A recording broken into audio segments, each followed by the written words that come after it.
આગળ વાત વડોદરાની કે જ્યાં 7 શાળાને બોમ્બથી ઉડાવી દેવાનો ધમકીભર્યો ઈમેલ મળ્યો। Nalanda, bright school, global, discovery, green valley, GPS, Mahadevya school, એડબ્લ્યુએસ જેવી જિલ્લાની 7 શાળાઓને બોમ્બથી ઉડાવી દેવાની ધમકી મળી છે। બપોરે 1:30 વાગ્યા સુધી શાળાને ઉડાવી દેવાની ધમકી મળી રહી। જિલ્લા પોલીસ અને ઉચ્ચ અધિકારીઓ સ્થળ પર પહોંચ્યા। સ્કૂલ મેનેજમેન્ટ સાથે ચર્ચા પણ કરવામાં આવી। ચેકિંગ કરાયું। તમામ સ્કૂલો સુરક્ષિત જાહેર કરાતા તમામે હાશકારો અનુભવ્યો છે।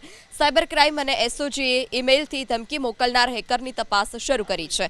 Computer emergency response team India, integrated cyber crime સંચાલન કરતી સંકલન સેન્ટર સહિતની ટીમોએ આ સંકલન સાધી તપાસ શરૂ કરી હતી। તો અમદાવાદની 15 સ્કૂલોને બોમ્બથી ઉડાવી દેવાની ધમકી મળી છે। A1, DAV, Asia school, silver bell, Ankur international સહિતની શાળાઓને ધમકી મળતા અફરાતફરી મચી ગઈ।